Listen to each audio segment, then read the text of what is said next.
अलर्क बोले, भगवान अब मैं योगी के आचार व्यवहार का यथार्थ वर्णन सुनना चाहता हूं। वह किस प्रकार ब्रह्म के मार्ग का अनुसरण करके कभी क्लेश में नहीं पड़ता। दत्तात्रेय जी ने कहा, राजन, ये जो मान और अपमान है, ये साधारण मनुष्यों को प्रसन्नता और उद्वेग देने वाले होते हैं। उन्हें मान से प्रसन्नता होती है और अपमान से उद्वेग होता है, किंतु योगी उन दोनों को ही ठीक उल्टे अर्थ में ग्रहण करते हैं। अतः वे उसकी सिद्धि में सहायक होते हैं।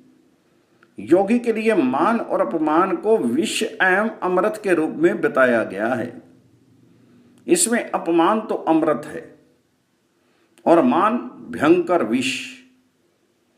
योगी मार्ग को भली भांति देखकर पैर रखे, वस्त्र से छान कर जल पिए, सत्य वचन बोले और बुद्धि से विचार करके जो ठीक जान पड़े उसी का चिंतन करे।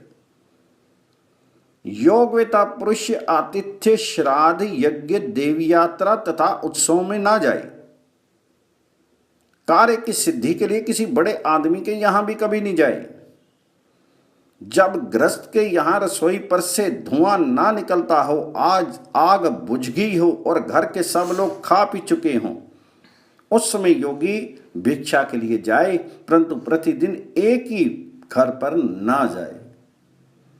योग में प्रवृत्त रहने वाला पुरुष सत्पुरुषों के मार्ग को कलंकित ना करते हुए प्राय ऐसा व्यवहार करे जिससे लोग उसका सम्मान नहीं करें, उसका तिरस्कार ही करें।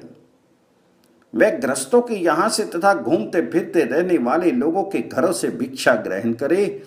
इनमें भी पहली अर्थात गृहस्थ के घर की भिक्षा ही सर्वश्रेष्ठ एवं मुख्य है। जो गृहस्थ विनीत, श्रद्धालु, जितेंद्रिय, श्रोत्रिय एवं उदार हृदय वाले हों, उन्हीं के यहां योगी को सदा भिक्षा के लिए जाना चाहिए। इनके बाद जो दुष्ट और पतित ना हों, ऐसे अन्य लोगों के यहां भी ये वह भिक्षा के लिए जा सकता है, परंतु छोटे वर्ण के लोगों के यहां भिक्षा मांगना निष्कृष्ट वृत्ति मानी जाती है। योगी के लिए भिक्षा प्राप्त अन्न जो कि लपसी, छाछ, दूध जो कि खिचड़ी, फल, मूल, कंगनी, कन्न, तिल का चूर्ण और सत्तू, ये आहार उत्तम और सिद्धिदायक हैं। अतः योगी इन्हें भक्ति पूर्वक एकाग्रचित से भोजन के काम में ले। पहले एक बार जल से आचमन करके मौन होकर क्रमशः 5 ग्रासों को प्राण रूप अग्नि में आहुति दे। प्राणाय कहकर पहला ग्रास मुंह में डाले, यही प्रथम आहुति मानी गई है। इसी प्रकार अपानाय स्वाहा से दूसरी, समानाय स्वाहा से तीसरी, उदानाय स्वाहा से चौथी और व्यानाय स्वाहा से 5वीं आहुति दे। फिर प्राणायाम के इन्हें पृथक पृथक शेष अन्न इच्छा अनुसार भोजन करे। भोजन के अंत में फिर एक बार आचमन करे। तत्पश्चात हाथ मुंह धोकर हृदय का स्पर्श करे। चोरी ना करना, ब्रह्मचर्य का पालन करना, त्याग, लोभ का अभाव और अहिंसा, ये भिक्षुओं के 5 व्रत हैं।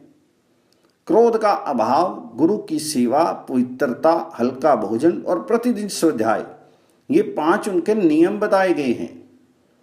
जो योगी ये जानने योग्य है, इस प्रकार भिन्न भिन्न विषयों की जानकारी के लिए लालायित सा होकर इधर उधर विचरता है, वे हजारों कल्पों में भी ज्ञातव्य वस्तु को नहीं पा सकता।